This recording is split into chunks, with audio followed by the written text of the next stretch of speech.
Hello and welcome along to another episode of this FM19 story, The Head Coach with me, Daniel. It's season 11, episode 3, and today for the first time this season we play a Premier League game on camera as we face regular top of the table rivals Chelsea at home at St James's Park. But firstly, if you haven't seen the first 2 episodes of this season yet, please do go back and check them out. There's been some very strange instances going on. We obviously had quite a busy summer transfer window, a big job hunt in the summer as well.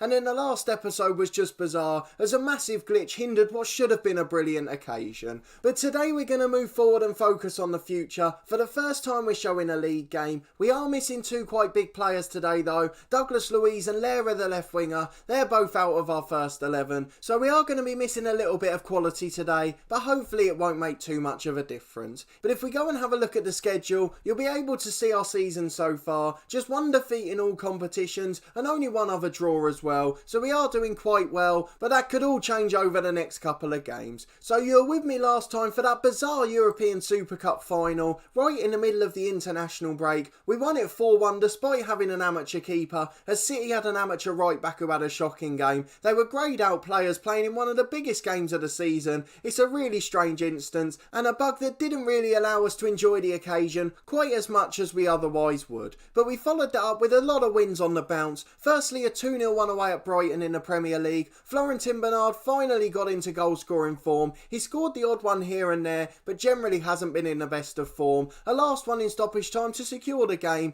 after we were hanging on for a narrow 1-0 victory. We did win 1-0 away at Slavia Prague though. Florentin Bernard again the hero. We didn't look convincing in this game at all, but a late winner from Bernard meant that we got off to a flyer in the Champions League. We then won 2-1 away at Wolves in the Premier League. Don't forget back in season 7, it was a choice between joining Newcastle or Wolves. We've certainly made the right decision since, though who's to say that Wolves wouldn't have been up here if we were in charge. Lavinas and Ranzan got the goals, the 2 Brazilians winning us the game, and it was a little bit nervy late on as Loda got one back for Wolves, but we managed to hang on for a 2-1 victory. We then played Ebbsfleet in the Carabao Cup third round, a League 2 side after being relegated from League 1 last year. We won 6-0 with our reserve side out. It was a really easy game to be honest. Bernard Martin got a couple of goals to sub-striker, and loads of others contributed as well. Claudio Gomez getting his first for the club as he came back from injury off the bench. We then won convincingly away in the league as well, our 5th away game in succession in all competitions.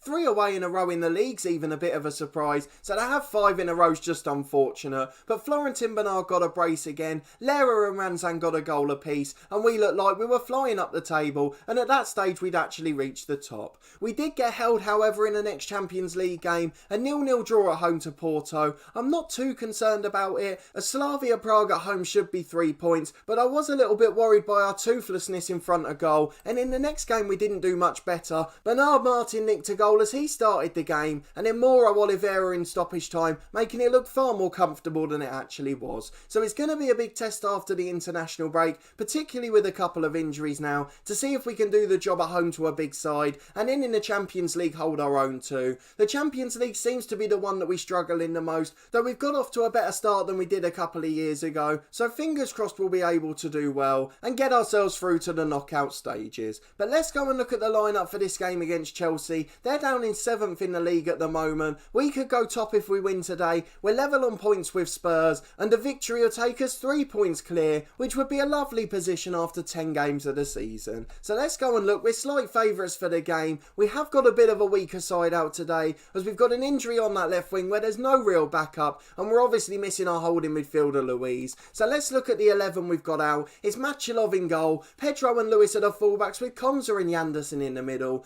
Declan Rice is in the Segundo Volante role. We were going to play Claudio Gomez back from injury, but Rice isn't in the Champions League squad and Gomez is, and with his injury record so far this season, we needed to protect him for midweek. So Declan Rice is a slight downgrade in the position, but he's still a solid enough pro. We've got Leonardo in the deep line playmaker role, Lavinas, Ranzan and Oliveira, the 3-man creative force behind Bernard, with Ranzan playing off the left today as Lera's unavailable due to injury. The only other option we've got out there is Mason Greenwood. Again, we're trying to save him for midweek. We want to make sure we've got the best possible chance in the Champions League, even if it means sacrificing a Premier League game. Although we've not been at our most convincing so far this season, we have had a lot of injury troubles, and we do have some problems with fatigue after the international international breaks. He's just 91% fit, so we're resting him for the week. Mafloufi's 92% fit and has travelled halfway across the world. Joe Gomez only 94% fit as well, so we are a little bit hamstrung in that area, but I'm sure the same applies to Chelsea, so we've just got to hope we're not as badly affected. We will switch the attacking midfield roles when we get into the game, but let's just go and see if we can get the result we need.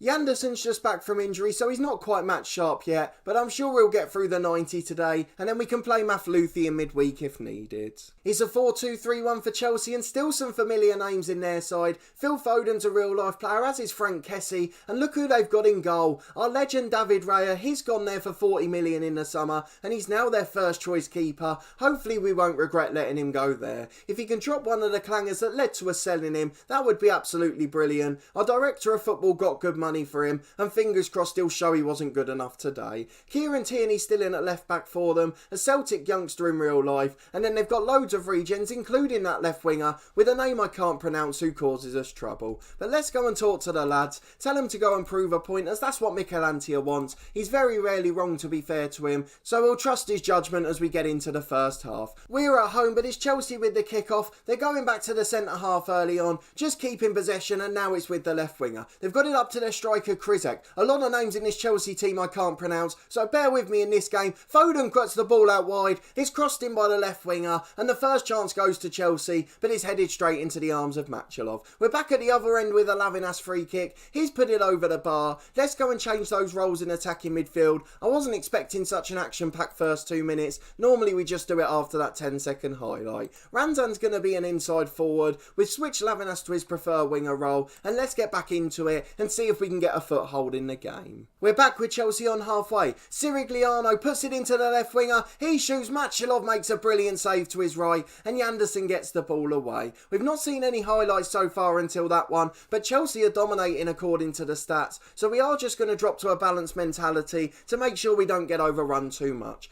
Declan Rice, as well as making a rare appearance today, has been made skipper for the occasion, so hopefully he'll do himself proud, but it looks like we're getting overrun in midfield at the moment. We've got a warning to close the left winger down, and we're finally having a chance to attack with Lavinas. He finds Oliveira. Can we get our first shot on target? His shot's blocked aimlessly. Lavinas to the back post is headed away as far as Ranzan. He delivers, but is cleared away by Chelsea. 3 headers later, it's fallen to Jamal Lewis. Here's Krizek coming forward for Chelsea. Leonardo gets it intercepted, and is now back to Konzavai Anderson. Here's Leonardo again. He's got space to run into this time. Brilliant ball in for Bernard, who puts it wide at a post one-on-one. He really should have hit the target with that, and we're still yet to have a shot on target in the game. As I say that, he clicks over to one, but we didn't see the shot in a highlight. 25 minutes gone, and Chelsea have been the better side. Just over half an hour gone, we've just demanded more from the lads to try and get them focused. It seems to have worked, but now Chelsea are coming forward again. Here's Foden from the edge. It's a brilliant shot. What a goal from Chelsea. And this has been one of our worst performances in a long time.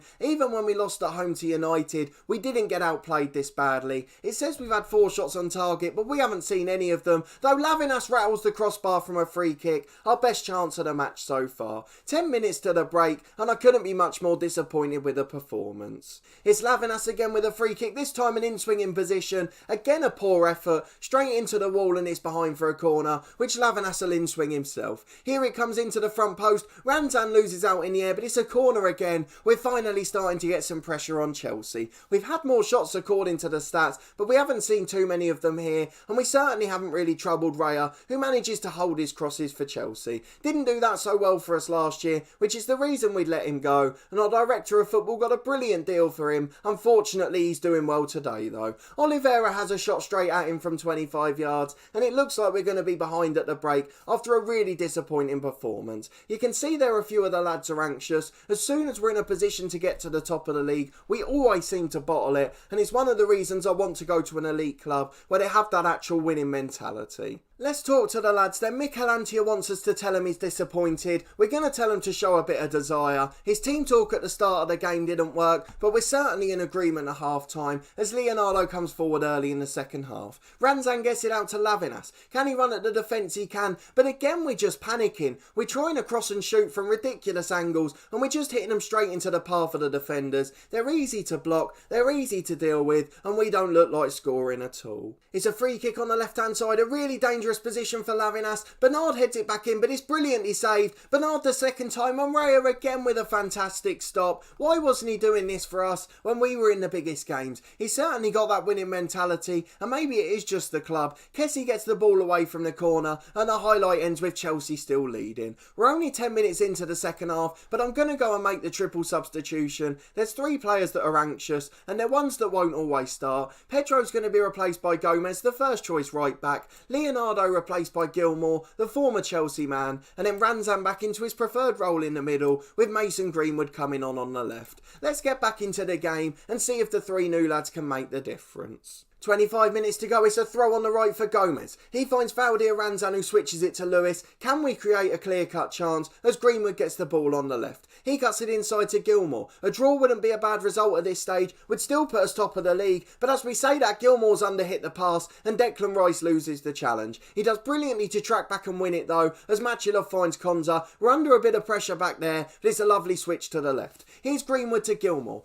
Charging past halfway and he's got it wide again. Greenwood delivers to Bernard. Brilliant first touch. He slides it down to the keeper's right. A brilliant finish with his weaker foot. We're back on level terms. The substitutes worked as Greenwood sets it up with a cross. A brilliant attack. Declan Rice won the ball back and all 3 substitutes were involved in the goal that was brilliantly finished by Bernard. Ranzan gets it back again now. Declan Rice into the box. Forces a brilliant save by Raya, and now we've got a corner as we're really on top. There only looks like being one winner at the moment. Lavinas with an outswinger headed away by Chelsea, but the highlight ends at 1-1. 15 minutes to go, there's less time between the highlights now, and they're all ours as Lewis finds Ranzan. Greenwood plays a 1-2 with him, Ranzan into the box, but his shot's blocked and the left winger clears. He's all the way back in his own area. Just 10 minutes to go and we're still on level terms as Jamal Lewis takes a throw in from the left. He delivers after he's back to him from Gilmour. Lavinas beats 2, but he just took too long and now he's out for a corner kick. Lavinas with an in-swinger. No one's really in there. Paletta heads away and it's going to be yet another corner, this time from the other side of the pitch.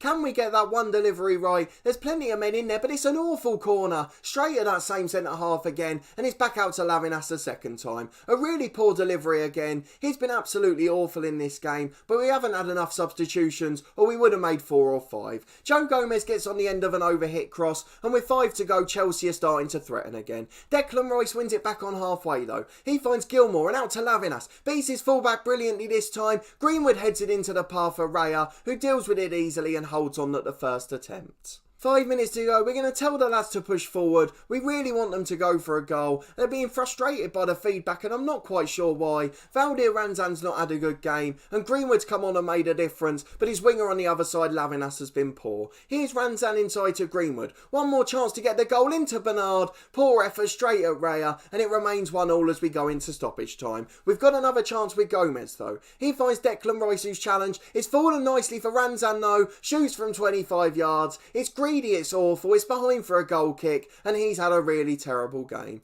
Lewis throws it in on the left hand side as the final whistle goes. We don't have any more chances to win the game, but in the end we dominated after a poor first half and we're unlucky to draw as the game finishes level. Mikel Antia wants to tell us they were disappointing. It's fired most of them up and we have to agree. We came to the party a bit too late and at that stage it was already an ominous task. The 3 players we brought into the lineup were all a little bit anxious. I'm not quite sure why, but we have to say it was a mistake in the lineup. Billy Gilmour came on and he was the same, and Valdir Ranzan had an absolute shocker. He seems to throw them in every now and then. But let's go and see what the media said about the game. We'll plan our next episode, see when we're going to come back, probably for a Champions League one, just to see that we're getting on alright. I know it wasn't the result we were hoping for, but after 10 games played we are top by a point, and no one can catch us up there for now, though it is the familiar names of City, United and Tottenham who are chasing us down there at the top. We'll go and have a look to see if any jobs are available as well, though after an international break I'm sure there's not at the moment.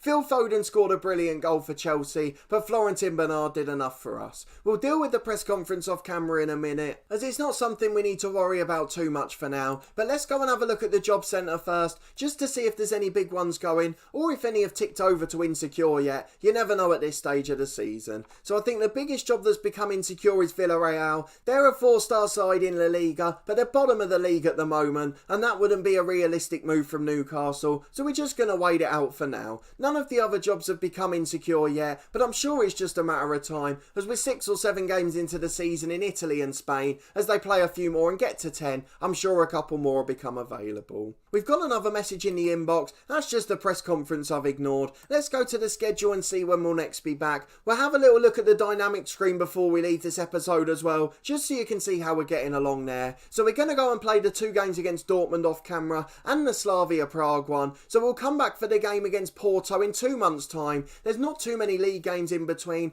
As we mentioned in the first half of the Premier League season, there's so many international breaks that we don't have many games. So although it's 2 months between the fixtures, there's only actually 9 games in all competitions. So fingers crossed we'll be in a good position for that one. If there is a chance of us getting through against Slavia Prague, we will obviously come back slightly earlier, but the plan for now is Porto away, which could be a crucial final game of the groups. Hopefully we'll continue to make progress in the league. We've got Tottenham at home and City away, but all of the other sides are winnable games. And then after that we'll obviously be featuring the January transfer window, though I hope we'll be able to get a new club by then. The European Super Cup winners boosted our reputation, and we will have completed our next coaching badge then too. So let's go and have a quick look at the dynamics to finish off. Excellent dressing room atmosphere despite that draw today. The same for the managerial support too. We have got a few less team leaders than last year, as we obviously lost David Raya in the summer. There's still 3 up there, but less in the highly influential, and a few more of those in the other players category who are tending to get a bit nervous during the games. But let's finish on the competition screen so you can see our progress at the moment. If you did enjoy this episode, please put a thumbs up on the video. Let me know what you thought of that performance today. I was really disappointed with the first half, but I think in the second we probably just edged it. Unfortunately, we're a little bit toothless in front of goal in the last 3 games, and it really could cost us at a crucial spell of the season. If we lose the 2 games to Dortmund, we could be out the Champions League, or really fighting to get through to the Europa League knockouts again. As it stands, we're top of the Premier League, but I really can't see that holding up for the year. We just haven't got a strong enough squad when we get injuries, so I think the Carabao Cup, the FA Cup and Europe are our best chances to get more trophies this season. Obviously we've already got 2 on the board already, but the European Super Cup and the Community Shield are both won on 1 occasion and aren't the most reputable competitions. Subscribe to the channel for daily FM19 content from my 2 long-term stories, this one The Head Coach, and our 1 club series Part of the Furniture with Torquay United. Season 12 of that one started on Sunday. We're just 2 episodes into it at the moment. We had our transfer special then our first day of the season, so go back and check those out if you haven't seen them already. There's also weekly content from my Snooker 19 career every Friday at 4:30, and there was a bonus episode of that one on Bank Holiday Monday at the earlier time of 12 o'clock. And then this week we'll have plenty of content from Cricket 19, the official game of the Ashes. It was released yesterday as this episode comes out. I'm obviously recording this one in advance, so hopefully today or tomorrow as this episode's released, we'll have loads of content coming from Cricket 19. So if you are a fan of other sports games, please do keep your eye out for that one. I've really enjoyed the previous editions of the game, and I'm hoping you'll enjoy that content too. But a massive thanks for watching and your continued support with the series as always. I really do appreciate it, and I hope you'll come and join me next time for a crucial Champions League game, or maybe there'll be some reputable jobs available by then, which hopefully we can get ourselves in the running for. But a big thanks for watching again, and we'll see you next time.